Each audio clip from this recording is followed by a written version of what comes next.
మరోసారి వీకెండ్ హైడ్రా కూల్చివేతలు అయితే మొదలైపోయాయి. ప్రస్తుతం మనం పడంచెరులో ఉన్న అమీన్పూర్ మండలంలో ఐలాపూర్ గ్రామంలో ఉన్నాం. ఇక్కడ వివాదాస్పద భూమిలో సుమారుగా 1263 ఎకరాల ప్రభుత్వ భూమిలో డిస్ప్యూట్ ల్యాండ్ లో ఈ ఊరు మొత్తం కూడా కోర్టు పరిధిలో ఉండడం జరిగింది. ప్రభుత్వ భూమిలో కొంతమంది అక్రమంగా మనం చూస్తున్న ఫామ్ హౌస్ ఏదైతే చూస్తా ఉన్నామో ముఖ్యం సంబంధించిన ప్రముఖ హైకోర్టు అడ్వకేట్ సంబంధించిన ముఖ్యం సంబంధించిన ల్యాండ్ ఫామ్ హౌస్ అయితే హైదరాబాద్ అధికారులు కూల్చేస్తా ఉన్నారు. చుట్టుపక్కల చూస్తా ఉన్నాం.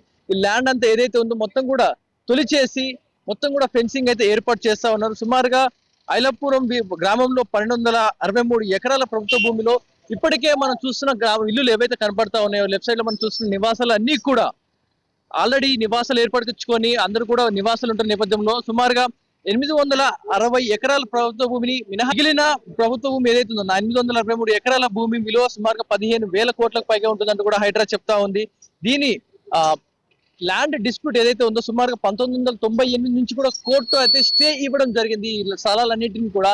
సో కోర్టు స్టే ఇచ్చినప్పటికీ ఈ ముఖీం ఫామ్ హౌస్ ఏదైతే చూస్తా ఉన్నామో కన్స్ట్రక్షన్ చేయడం జరిగింది.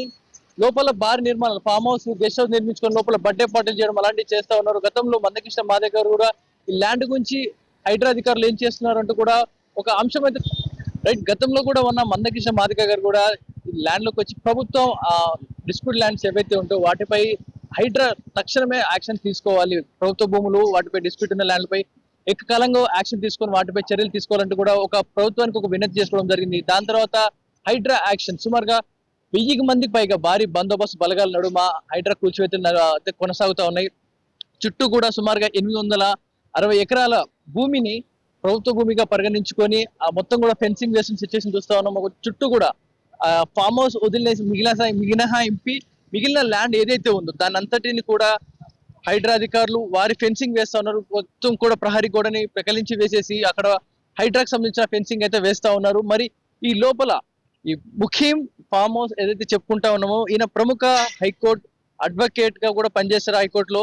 ఈయన పలుమార్లు ఇటు హైడ్రాపై చర్యలు తీసుకోవాలి, వీకెండ్ కూల్చివేతలు చేస్తా ఉంది, దీనిపై ఎందుకని యాక్షన్ తీసుకోవట్లేరంటూ కూడా పలుమార్లు హైడ్రాపై కేసులు వేసి హైడ్రాపై ఆపోజిట్ గా పోరాడిన వ్యక్తి ఇప్పుడు ఆయన పైకి ఎందుకు ఇవన్నీ ఫామ్ హౌస్ కూల్చివేయడానికి కావచ్చు, ఇటు కూల్చివేతలు ఇవి పర్సనల్ గా తీసుకుంటున్నావా లేకపోతే నిజంగా చట్టపరంగా ఉన్నాయంటూ యాక్షన్ తీసుకుంటున్నారా? 2 ప్రశ్నలు అయితే తలెత్తా ఉన్నాయి.